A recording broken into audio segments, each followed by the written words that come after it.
Good afternoon, ladies and gentlemen. My name is Regia Roncucci, and on behalf of the Secretariat of the European Parliament Intergroup on Climate Change, Biodiversity and Sustainable Development, I'm delighted to welcome you all to today's discussion, focusing on maintaining ambition of reducing methane emission in turbulent times. This webinar is organized under the umbrella of the European Parliament Intergroup, and it's hosted by MEP Maria Spiraki, which is the co-chair of our intergroup, and of course also the rapporteur of the EU strategy to reduce methane emissions. The event is also kindly organized by EDF, Environmental Defense Fund.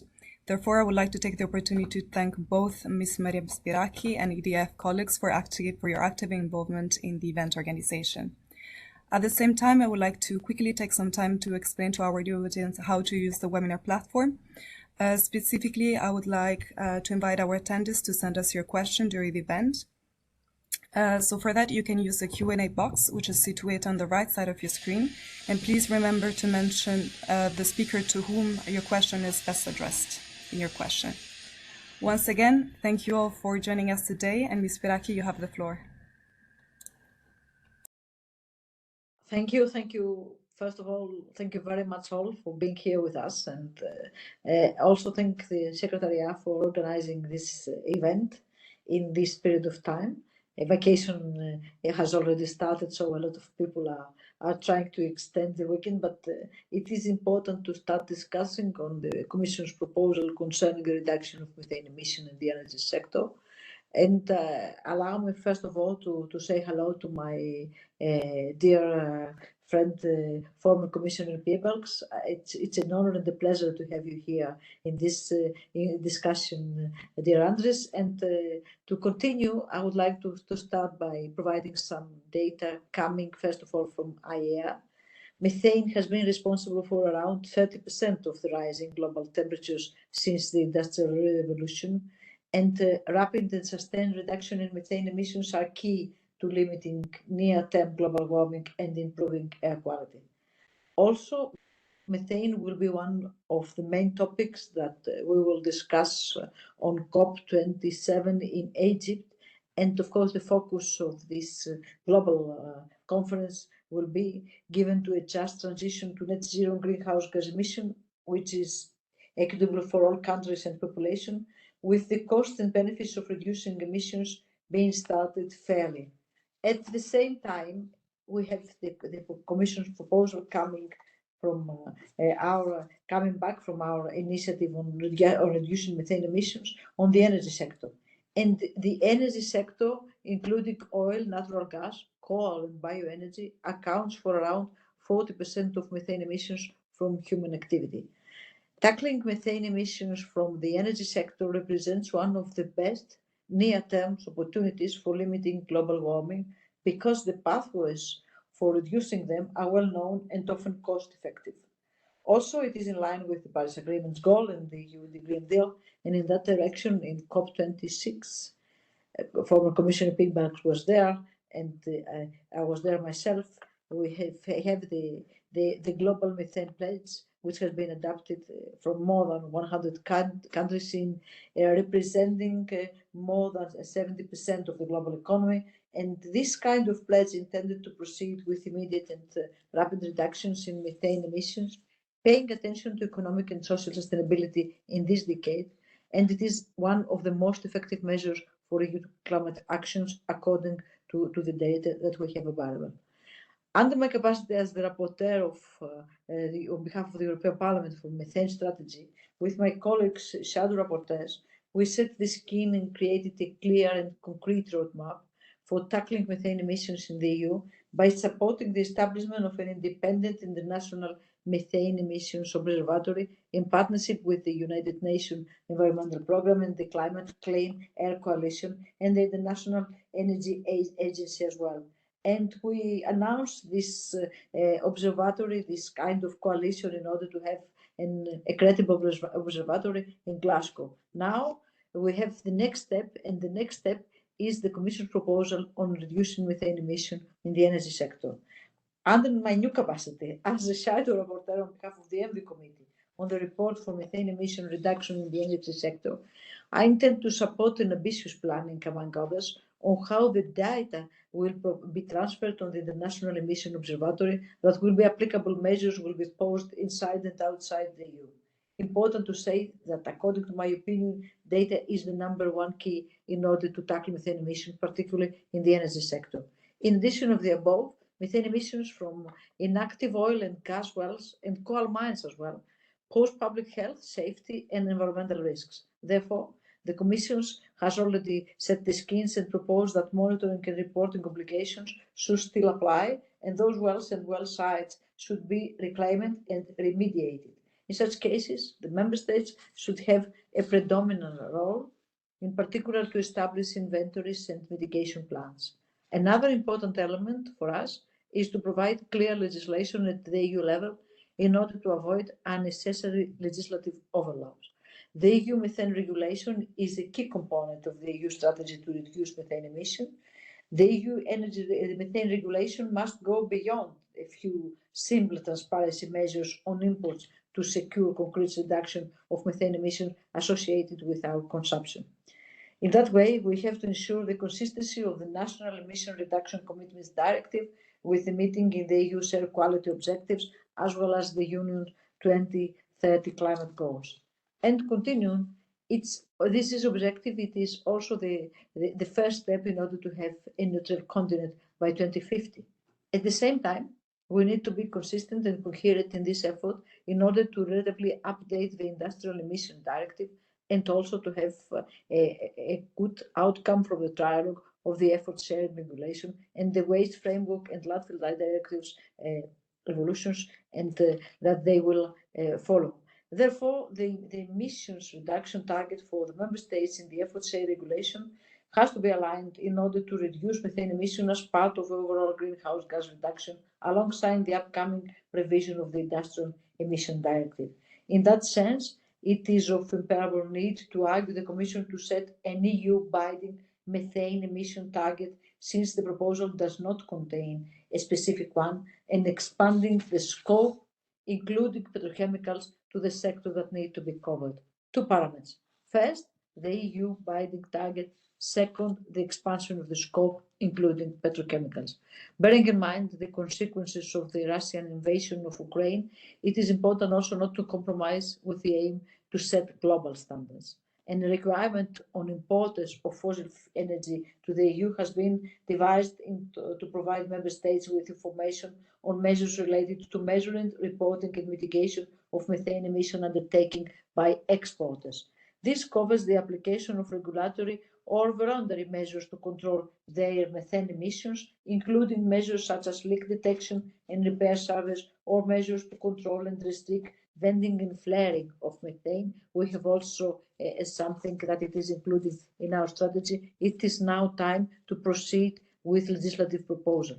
And it is time to act, of course. The scientific-based evidence confirms that methane emissions represent a health and safety threat to the citizens. We need to proceed with an ambitious and realistic legislative framework in order to reduce methane emissions immediately and to impose at the same time a compliance indicator to the private sector for their own responsible performance and operation. And by saying this, once again, I would like to thank you all for being here today with us, and I'm looking forward for our discussion. Thank you very much.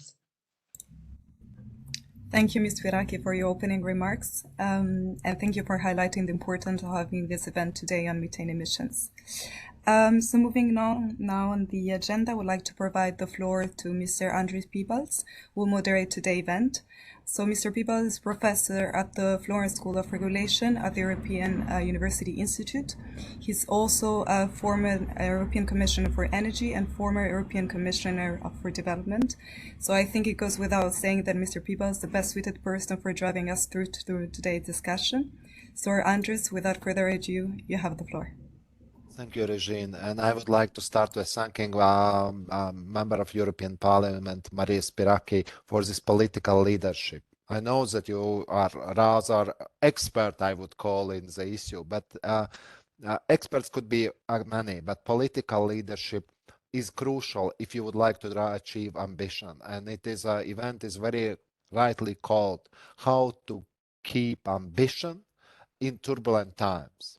because in my longer political life, I better understood two issues that are sometimes two wordings that are used in political terminology. Window of opportunity. That is one. So you can do politically something in one moment, and unfortunately, then later on the window is closed and you lose the time. And after COP26, the methane window opened up. So it's important that Europe tries really to keep this opportunity and achieve what is really needed. And the other one is low-hanging fruits, because we understand now the value of methane now in society more than ever before. So if we really manage to mitigate emissions and use them better, so we definitely save quite a lot of impact on climate, and at the same time provide also value for people providing them energy source. So I think it is really critical moment. And again, thank you for organizing this debate. I have excellent people on the panel, and I will start with the European Commission. European Commission, as MEP said, made a proposal, and the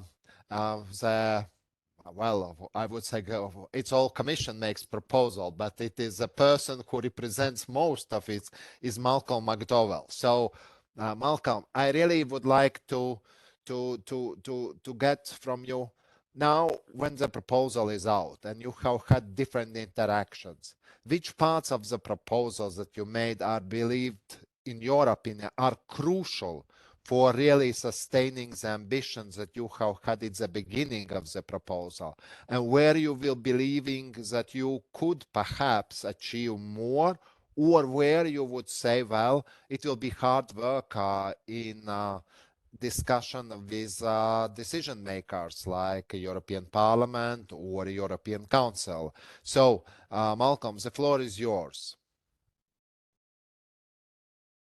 Thank you, Andres, for this introduction, and good afternoon, everyone.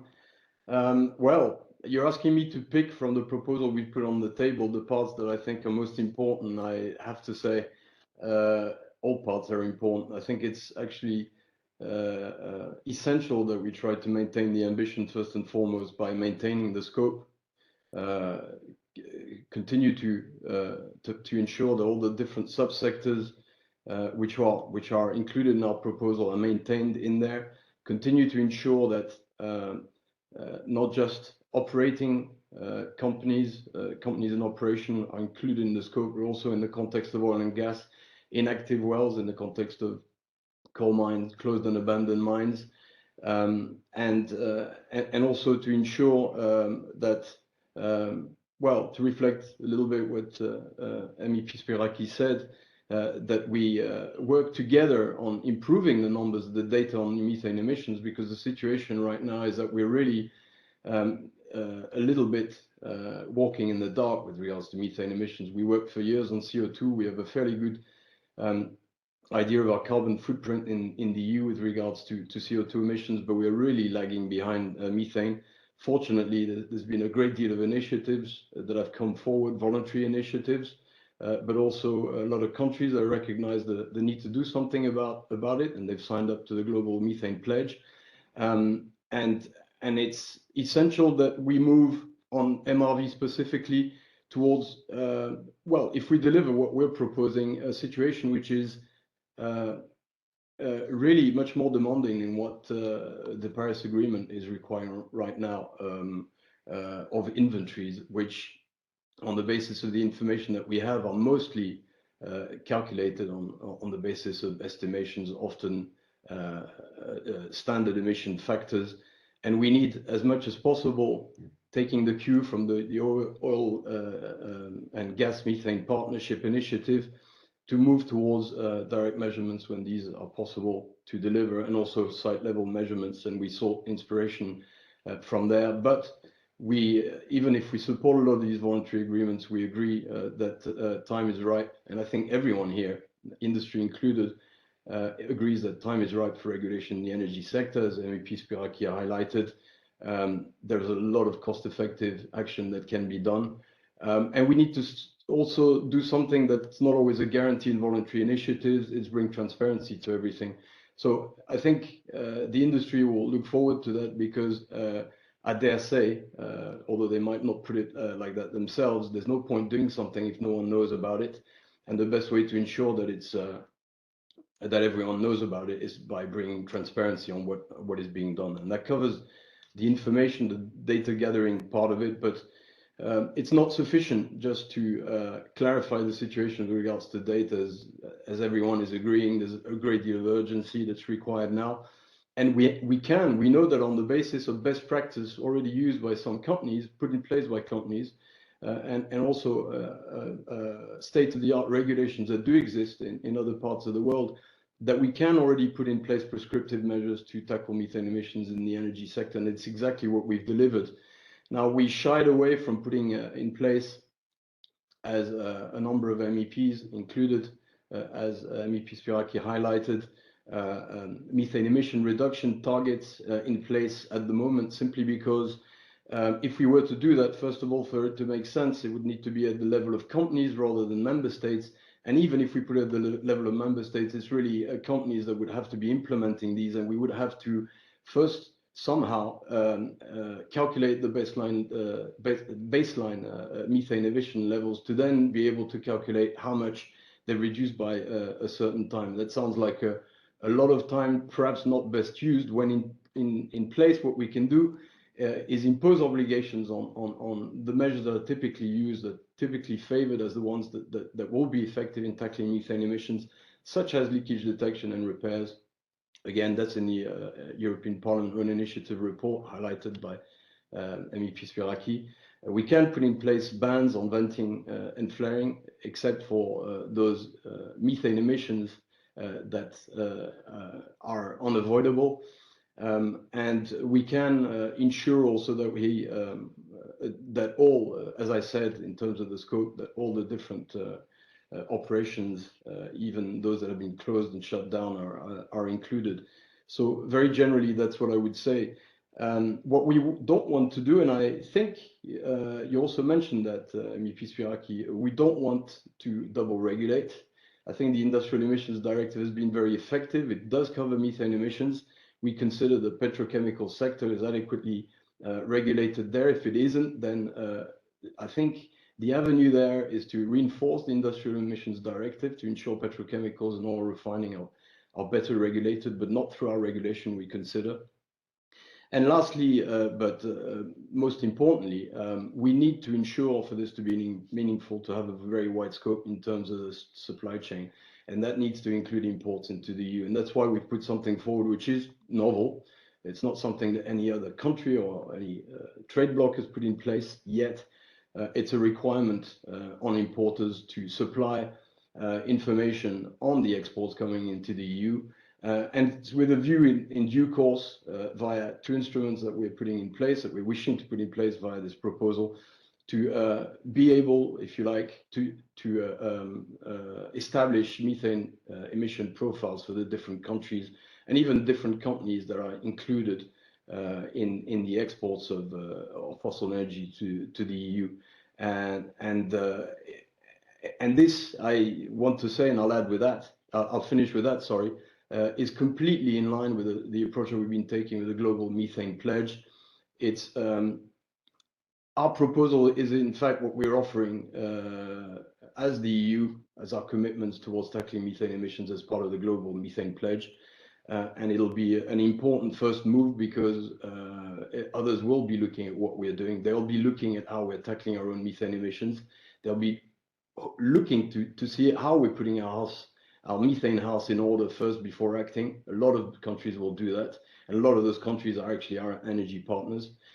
So we hope that by maintaining the ambition, as we have with the proposal, and ensuring that we're very much combining better information with effective methane mitigation, that we will be leading the way in terms of ambition with regards to methane emissions. And so what I would say, I look forward, we really look forward. We've been waiting in anticipation, a lot of impatience, that the European Parliament decide on attribution.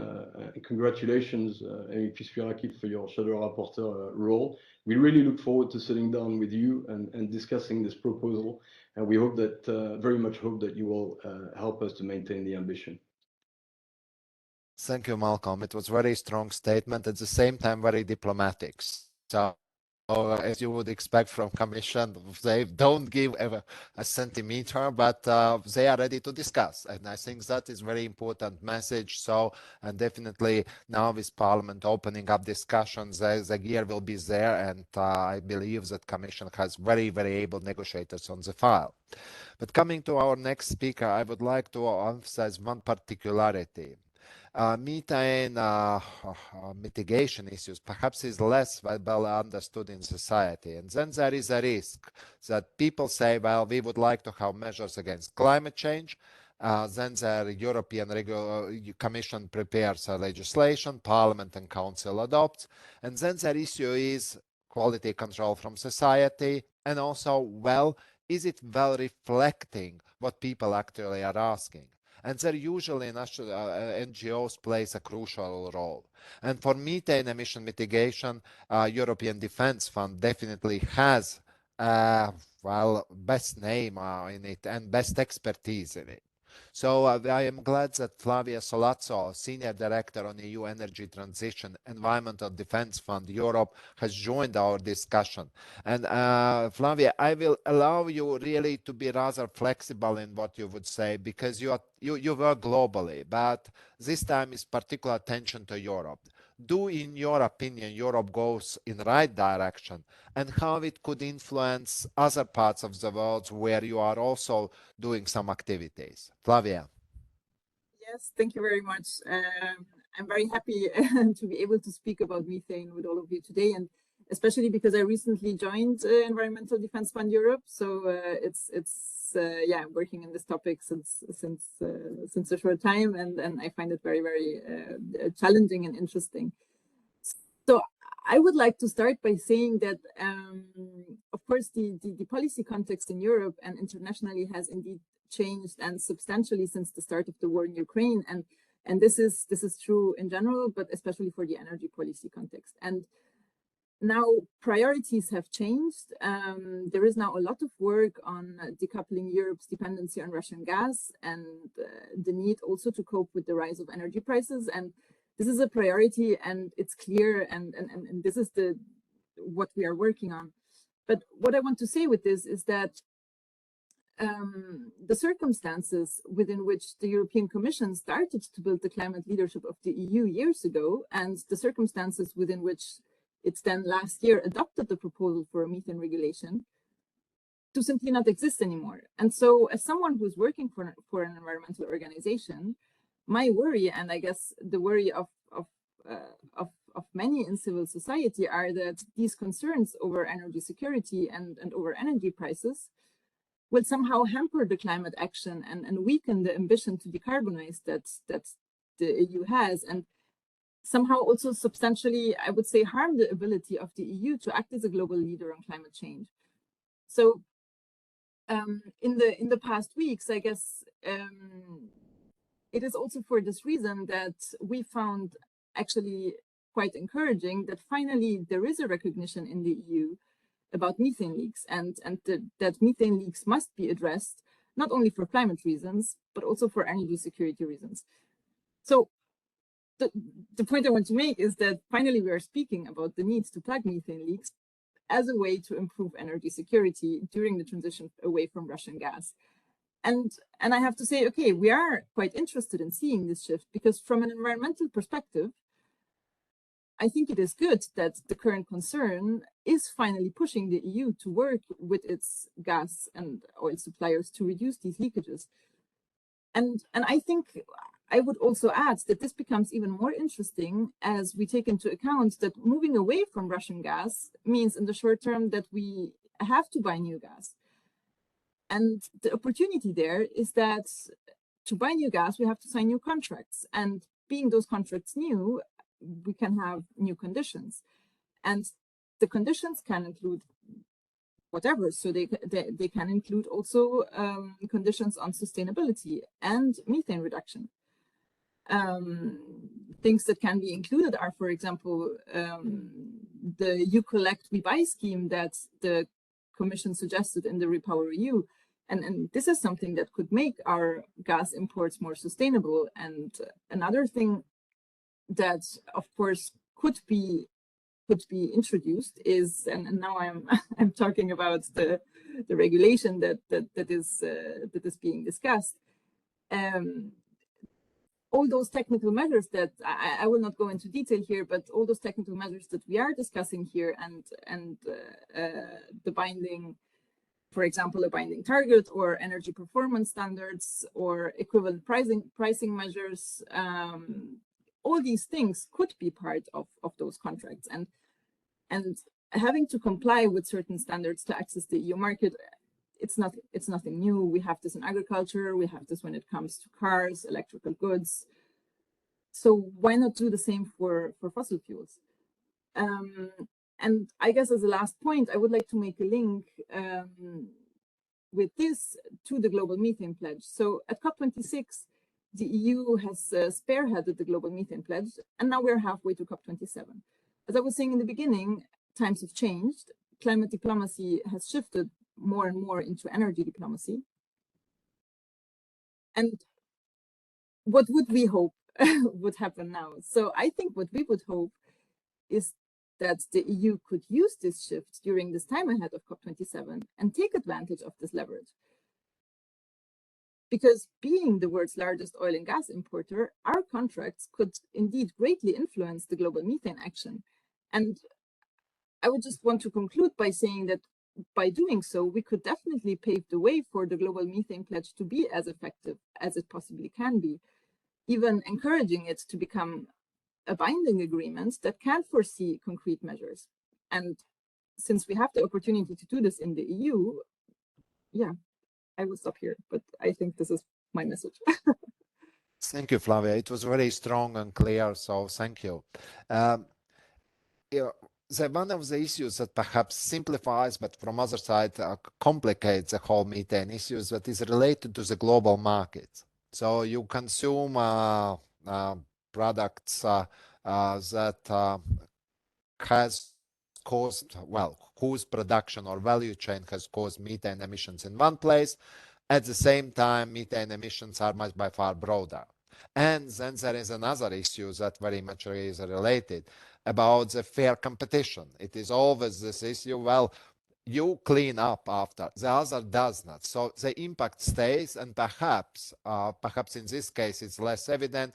This person who does not clean up actually gets competitive advantage. That is not fair, and it's also, well, competition threatening. So these issues is usually very delicate because everybody is protected by national sovereignty, and it's very, very complicated to deal with this. And then always we look at the United Nations. Most of the time our expectations are, well, diminished after, but still after the diminished expectations, we again go back there. And it is really great events that under United Nations Environmental Program now we have established International Methane Emission Observatory. We have high expectations definitely on this observatory in helping to achieve global methane pledge that has been at COP26. But beyond this, we really expect that IMEO perhaps will make this breakthrough in this fairness and this attitude towards the global value chain. And we have today the best persons that could enlighten us. It's Manfredi Caltagirone, head of this UNEP's International Methane Emission Observatory. And the question I would ask definitely, could you perhaps reflect on this issues that dealt with this? Because regulation that is being proposed goes beyond just EU borders. To be fair to this regulation, you can say what ambition is, but it goes beyond, and it mentions also IMEO by name. So how much are you looking towards the adoption of this regulation? Will it help you? Will it, will be crucial, or you have some worries related adoption of this regulation? So Manfredi, the floor is yours. Many thanks, Andris, and many thanks to member of the European Parliament, Spirakis, and colleagues for the invitation. We have great expectation for this regulation, to be honest, and I welcome the leadership of both the European Commission and the European Parliament on this topic. Just to remind the group, obviously methane is a great opportunity from a climate perspective. UNEP has an objective of promoting the reduction of methane emission globally across all sectors of around 45% by 2030. Effectively, this means in the next 90 months between now and 2030, it means reducing dramatically emissions from the fossil fuel sector, oil, gas, and coal, with actions that can be started on agriculture and waste, but we know the reduction potential in the short term lies in the energy sector. And the European Union is in a great position to express its market leadership.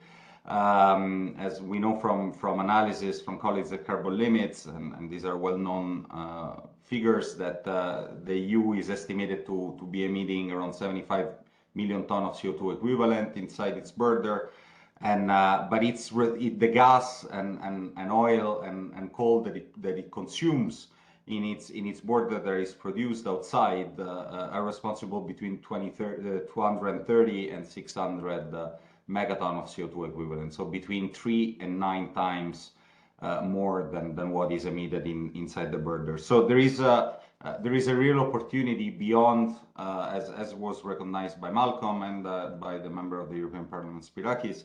There is a great opportunity to start working domestically, but also start influencing the larger supply of fossil fuels into Europe. As both member of the European Parliament, Spirakis and Andris, reminded us, the world has changed over the last few months, and it's critical from my point of view and from the United Nations Environment Program point of view to also remind ourselves that the more the European Union will have more leverage, the less gas it use, the less oil it use, and so we should absolutely and we welcome the commitments by the European Union on the additional renewable energy and energy efficiency measures to be taken in domestically. As was reminded already, data is an absolute must for being able to track emissions and to track progress towards mitigation actions. We have set up together with the Environmental Defense Fund, with the European Commission, with 80 oil and gas companies at the moment, representing around 2/5 of oil and gas production globally.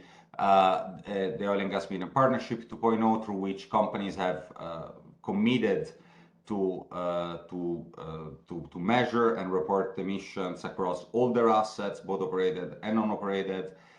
This includes most of the imports into Europe. It is 2/5 is not enough. We absolutely need to do more. But there is an opportunity also to work with the industry collaboratively as we have been able to do, but also for and this I think is a role that I would encourage the European Parliament to at least think about to engage other markets that are significant on a world stage. There is a recent agreement between the European Commission and Japan to start working on a collective approach toward methane mitigations in the energy sector. I was in discussion with Korean representatives last week to discuss with them. These three countries, these three jurisdictions would be, if they're able to coordinate actions, could really send a very important market signal to the producing countries, oil and gas producing countries, that should be engaged both bilaterally and multilaterally, as is being done from the Commission and others, including UNEP. So I think again the technology is going to help us. This is not a sprint. This is a marathon that we need to win for the climate in the next 90 months. The objective is to, again, from the United Nations, from the science point of view, to promote reduction of emission of 75% by 2030. This can only be done while all the actors work collectively together. We think that data represent the common base, the common knowledge of information that is needed in the system to give trust that action is taken across all actors. And I look forward to engaging with the European Parliament. We'll continue to engage with the European Commission and the rest of the speakers in making sure that this opportunity that the European Union really has, again, beyond the action domestically, but internationally, is taken full opportunity of. We desperately need a climate good news, and methane emission from the energy sector could represent this climate good news. And so happy to further engage and to follow the leadership of those institutions in towards this effort. Thank you very much. Thank you, Manfredi. Well, now we will move to perhaps the most important part of our discussion chain, because it's important also to reflect whom we regulate. So who will be impacted by the legislation?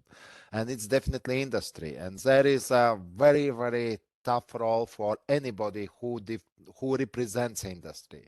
Because industry usually is being perceived that, well, they would like to dilute ambition, delete a lot, so water down. I know what is always being said about industry. Sometimes it's rightly, sometimes it's wrongly, but I think it's wrong to go with the perception that industry is always just trying to keep status quo.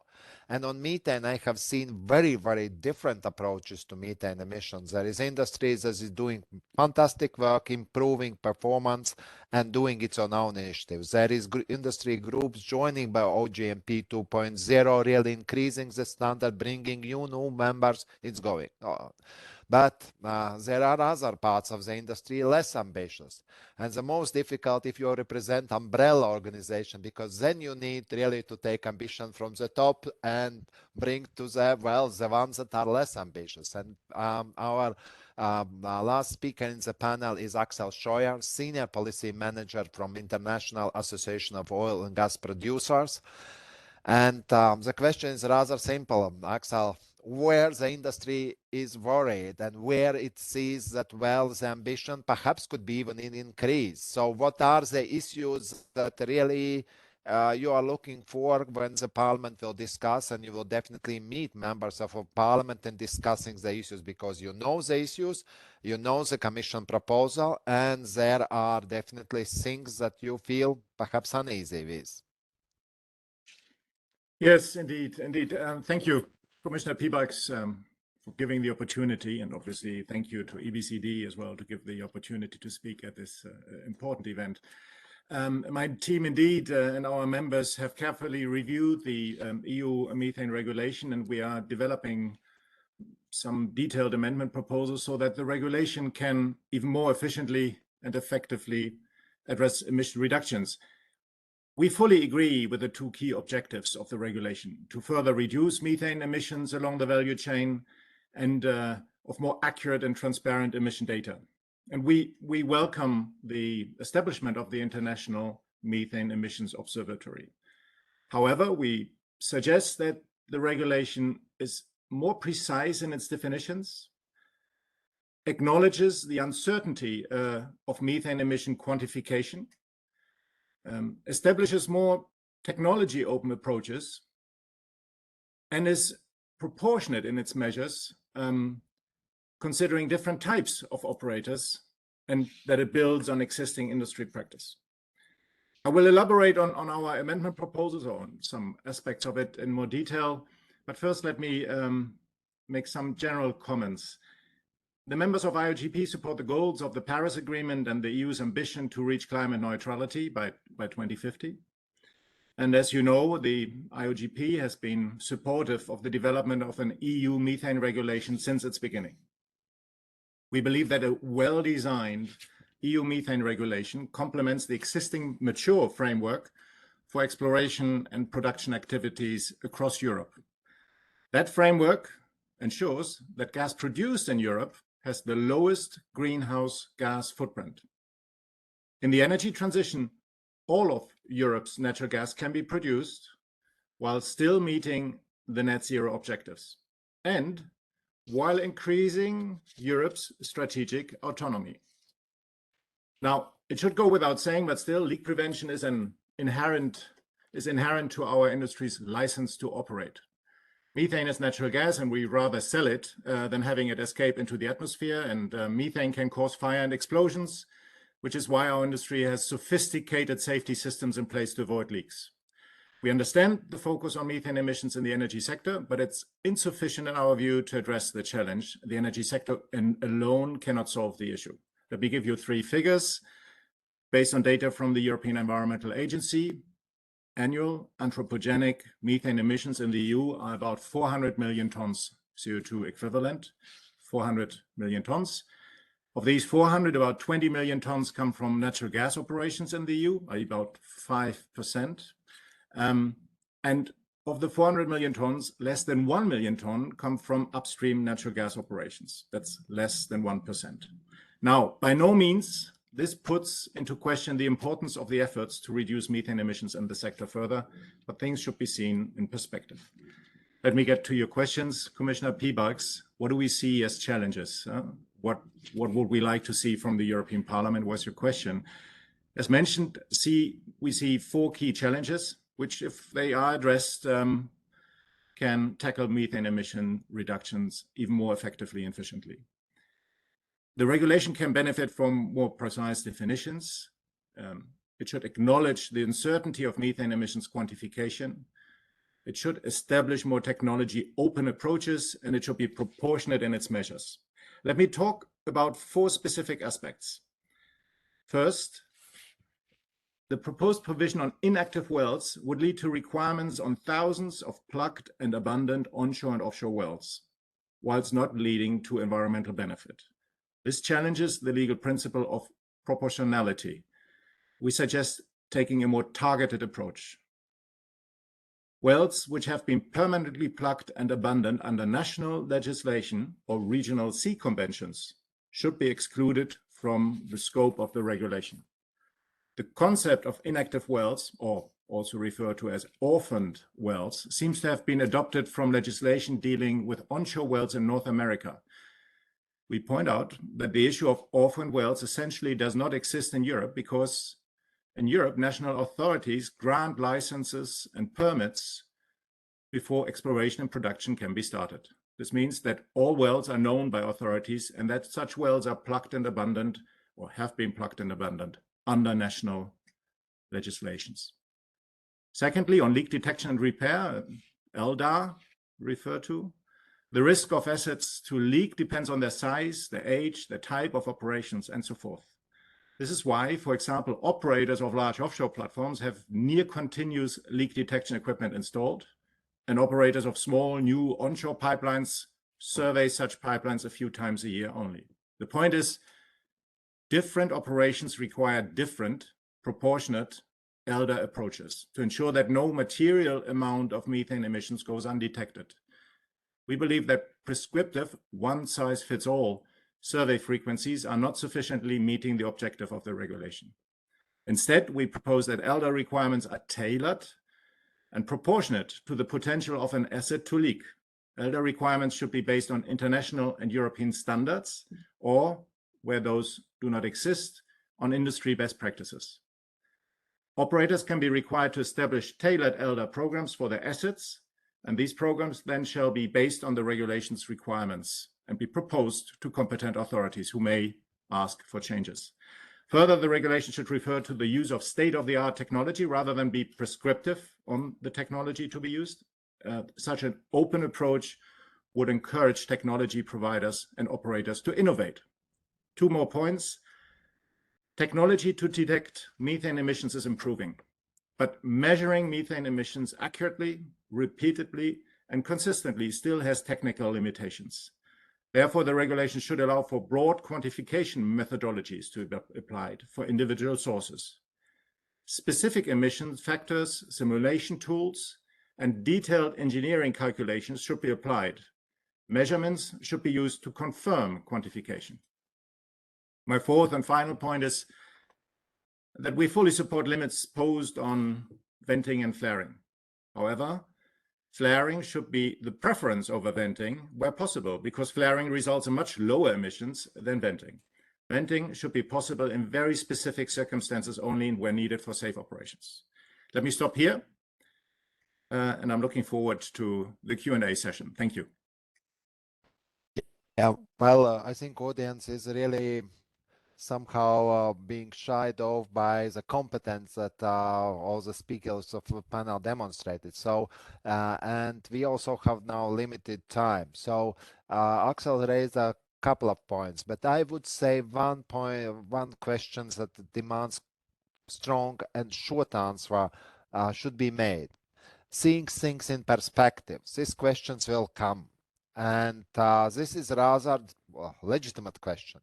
So for all panelists, including Axel, the question when you would be asked, well, seeing in perspective, what answer you could do saying why it is important to adopt this regulation and to adopt it fast. So let's start with Malcolm with this.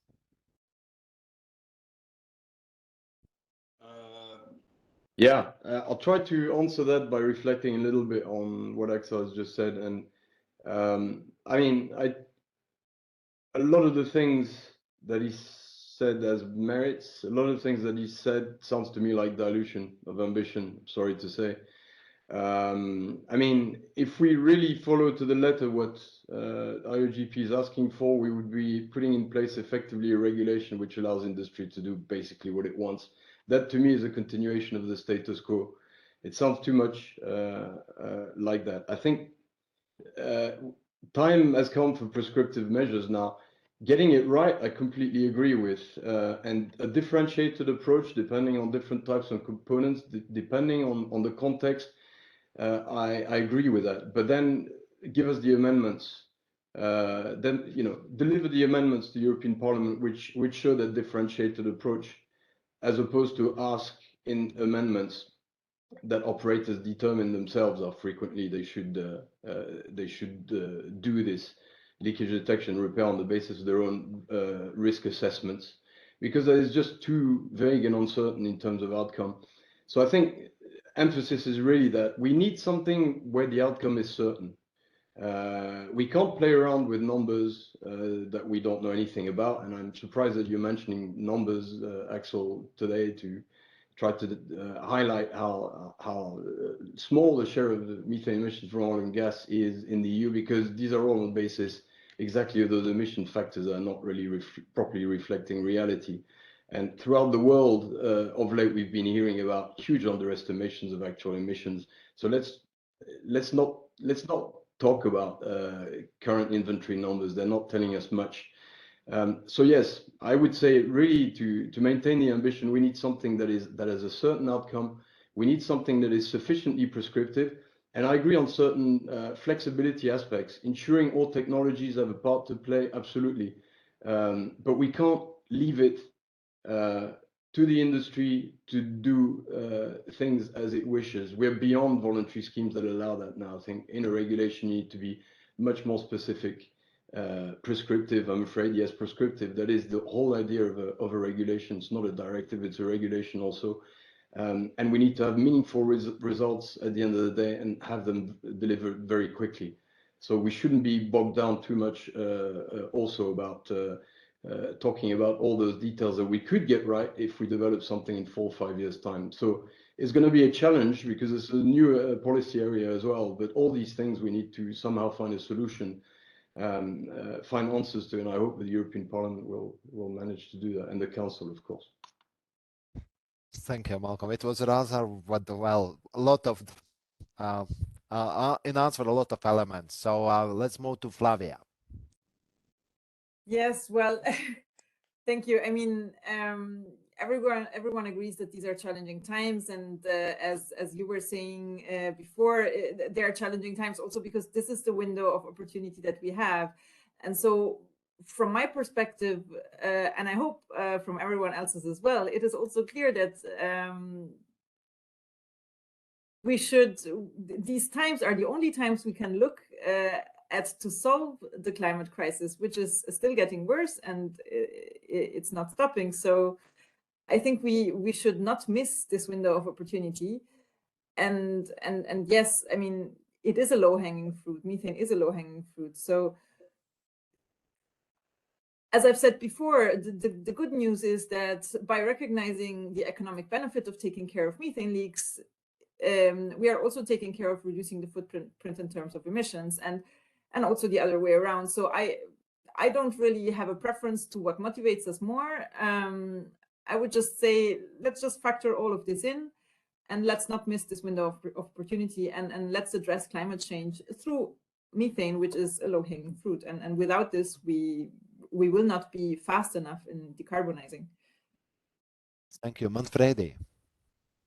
Thank you, Andres. Well, it is important, as Flavia reminded us, because methane is the most effective way to reduce the rate of warming in the short term. Is the only thing we can do to avoid the worst effect of climate change in our lifetime. Just as a personal anecdote, I was yesterday in Rome for moderating a panel organized on the Global Methane Pledge by the U.S. Embassy there, and the city was literally burning. There were 41 degrees at the end of June. There was a fire in the parks around the city, and the city was entirely covered by this smell of, it really gave a sense of apocalyptic movie. And so again, there is a climate opportunity that needs to be taken.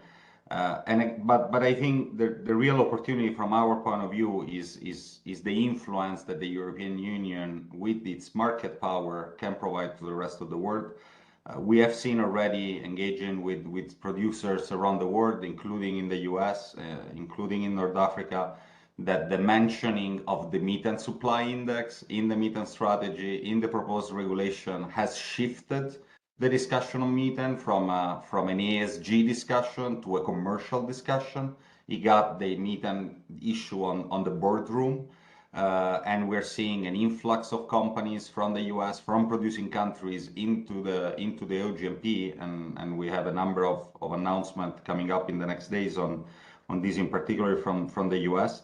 And this is an extraordinary opportunity for the EU to use its, again, market power to reduce, to influence, to create a positive cycle towards producing countries. So I think that it's clear it is important, and the fast aspect is that because we need to be able to make sure that everyone else follow the leadership of the EU and can really take advantage of this opportunity. Thank you. Axel, and I'm sorry, Axel, you have only 1 minute because I know how agenda of MEPs are now. So if you could make it 1 minute, please. Yes, very, very briefly, thanks for the opportunity. We agree that the regulation is important. We agree it should be implemented fast. Good rules for everyone are fully supported by the industry. We agree with Malcolm that methane data are not correct. So we stated them, yes, apologies, but that's the issue. Methane data are not correct, which is different from the carbon dioxide emissions, which we can calculate based on the energy we combust. We can calculate the emissions. This cannot be done for methane. That's why emission standards, baselines or thresholds make little sense, because what you cannot measure, it's difficult to regulate.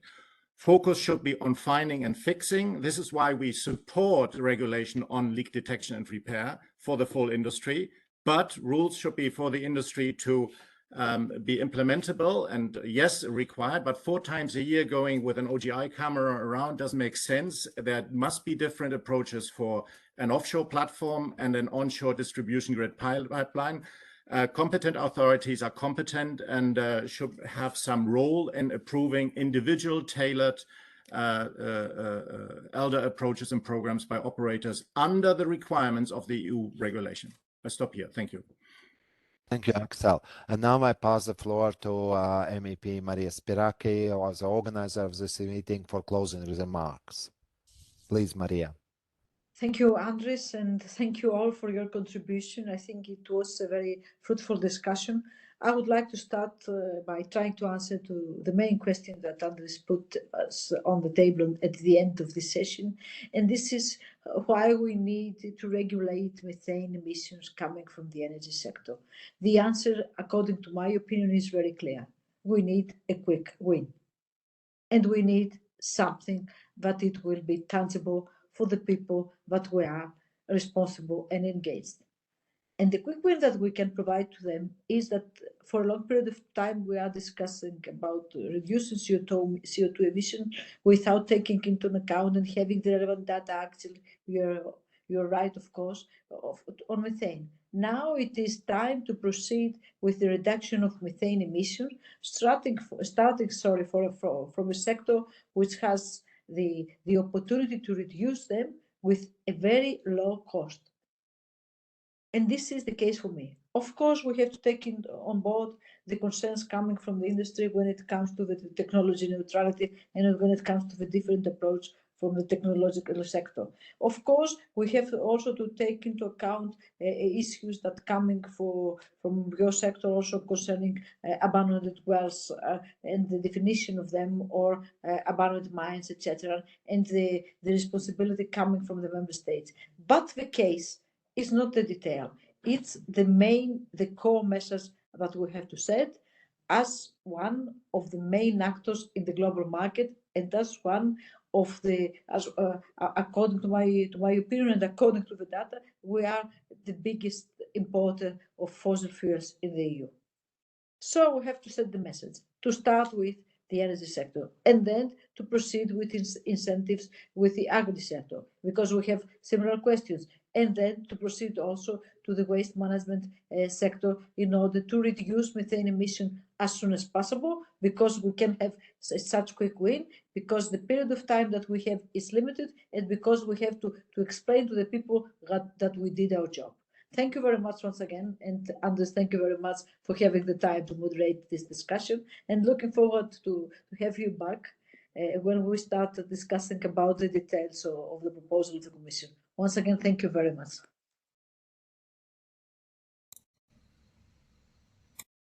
Thank you to everybody, and have a nice day, and thank you for the participants. Thank you. Thank you. See you. Thank you. Bye-bye. Bye-bye. Thank you.